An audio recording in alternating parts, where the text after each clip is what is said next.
Hi అండి. మహాశివరాత్రి నాడు అందరూ కూడా చాలా ఘనంగా వేడుకలు జరుపుకొని ఉంటారు. మా ఆలయంలో జరిగిన వేడుకలు నేను షూట్ చేసి అందరికీ చూపించాలని అనుకుంటున్నాను. అందుకే ఈ సందర్భంగా శివరాత్రి విశిష్టతను తెలిపే కథ కూడా ఒకటి నేను మీతో షేర్ చేసుకోబోతున్నానండి. తప్పకుండా ఈ వీడియోనైతే చూసి ఆ శివయ్య అనుగ్రహానికి పాత్రలు కావాలని నేను కోరుకుంటున్నాను. మహాశివరాత్రి నాడు కథ విన్నా కూడా చాలా పుణ్యం వస్తుందండి.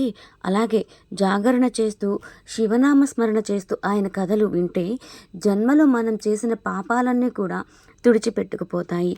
ఆ శివయ్యకు సంబంధించిన వ్రతం ఏదైతే ఉందో మహాశివరాత్రి నాడు జాగారం చేస్తూ ఆయనకు సంబంధించిన వ్రతం తెలుసో తెలియక ఆచరించినా కూడా మనకి ఆ ఫలితం అనేది వస్తుంది. మృత్యు భయం పోతుంది, పాపాలు తొలగించి పడతాయి, మోక్షం అనేది ఆ దైవం మనకి ప్రసాదిస్తుంది. ఇందుకు సంబంధించిన ఒక ఆసక్తికరమైన కథ అయితే నేను చెప్పే ప్రయత్నం చేస్తాను. తప్పకుండా మీరందరూ కూడా విని తరించండి. పూర్వకాలంలో చిత్రభాను అనే వేటగాడు ఉండేవాడు. అతను అడవికి వేటకి వెళ్ళి జంతువుల్ని వేటాడి ఆ మాంసం తినడం, అలా వాటిని అమ్ముకోవడం చేస్తూ జీవనం సాగిస్తూ ఉండేవాడు. అతను పేదవాడు. తన కుమార్తెకి ఎలా అయినా సరే వివాహం జరిపించాలి అన్న ఆశతో ఒక వ్యాపారి వద్ద డబ్బులు తీసుకొని కుమార్తెకి వివాహం చేసి పంపించడం జరిగింది.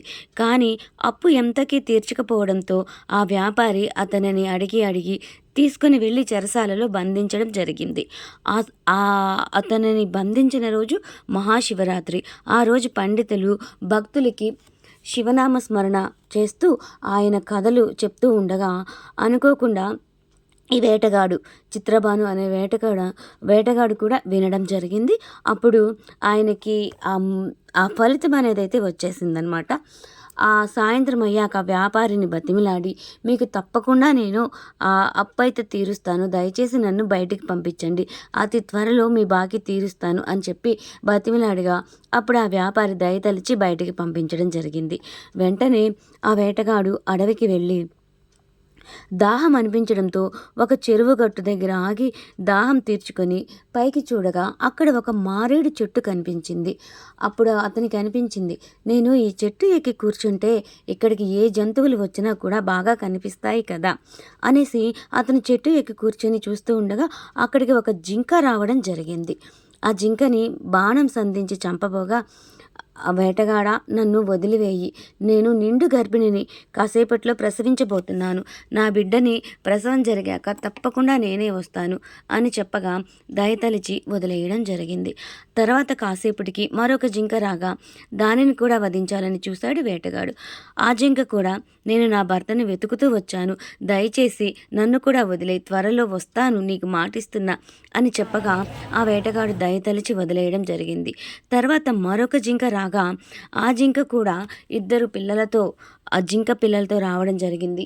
ఆ జింక కూడా బ్రతిమిలాడడం జరిగింది, నీకు నేను మాట ఇస్తున్నాను, తప్పకుండా ప్రాణాలతో తిరిగి వస్తాను, నీ ఇష్టం అని చెప్పేసి ప్రాధేయపడగా అతనిలో కరుణ కలిగి, నా కుటుంబం ఎలాగో నా బిడ్డలు ఎలాగో ఈ జింకలు కూడా ఇంతే కదా, తనకి వాటి కుటుంబం కోసమే కదా అవి ఆరాటపడుతున్నాయి అని చెప్పేసి అతనిలో ఎంతో కఠినత్వం ఉన్న ఆ వేటగాడిలో మానవత్వం కనువిప్పు కలగడం మొదలైంది.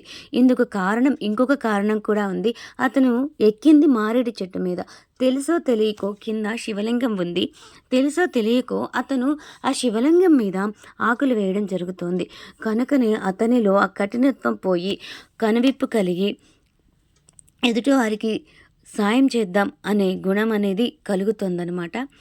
అప్పుడు ఆ జింకని కూడా, సరే వెళ్ళిరా, అయితే నాకు కూడా పిల్లలు ఉన్నారు కదా, నేను కూడా బతకాలి కదా, నువ్వు తప్పకుండా తిరిగి రావాలి అంటూ చెప్పడం జరిగింది. సరే అంటూ వెళ్ళిపోయింది ఆ జింక కూడా.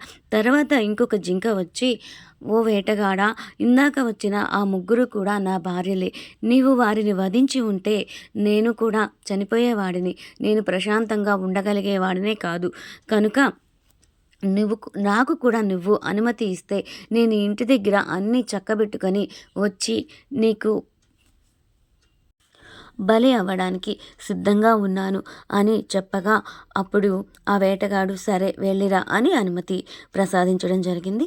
కాసేపటికి ఆ 4 జింకలు కూడా వచ్చి ఇక నీ ఇష్టం, ఏం చేసినా నీ ఇష్టం అంటూ చెప్పడం జరిగింది. ఆ వేటగాడిలో పరివర్తన మొదలయ్యి పాప భీతి కలిగింది. మంచి మనసు అనేది తనలో వచ్చేసింది. ఎప్పుడైతే ఆ కథలు విన్నాడో తెలియకుండానే జైల్లో ఉన్నప్పుడు కథలు వినడం జరిగింది. ఇక్కడ మారేడు చెట్టుతో ఆకులతో పూజ చేయడం జరిగింది. అతనిలో ఉన్న పాపాలు అన్నీ కూడా హరించుకుపోవడం జరిగింది. మనసులో పవిత్రత, భక్తిభావం నెలకొని మీరందరూ కూడా చల్లగా ఉండండి, నేను మిమ్మల్ని ఏమీ చేయను అంటూ చెప్పడం జరగగా అప్పుడు దేవతలందరూ వచ్చి పూలవాన కురిపించి పుష్పక విమానం మీద ఆ వేటగాడిని ఆ 4 జింకల్ని కూడా దేవలోకానికి తీసుకొని పోవడం జరిగింది. విన్నారు కదండి, అదండి మహాశివరాత్రి ప్రాశస్త్యం. కాబట్టి మహాశివరాత్రి నాడు జాగారం చేస్తూ ఉపవాసం ఉండి శివనామ స్మరణ చేస్తూ ఆయన కథలు వింటే మోక్షం తప్పకుండా కలుగుతుంది. ఉపవాస దీక్ష అనేది రోజు మొత్తం చేయలేని వారు ఒక పూట చేసినా ఫలితం ఉంటుంది. ఇదండి మా శివాలయంలో జరిగిన వేడుకలు కూడా వీక్షించారు కదా. తప్పకుండా మన ఛానల్ని అయితే సబ్స్క్రైబ్ చేసుకోగలరు, లైక్ అండ్ షేర్ చేయగలరు. ఇలాంటి దైవ కార్యక్రమాలు, ట్రెండింగ్ న్యూస్ అన్నీ కూడా మనం చెప్పుకునే ప్రయత్నం అయితే చేద్దాం.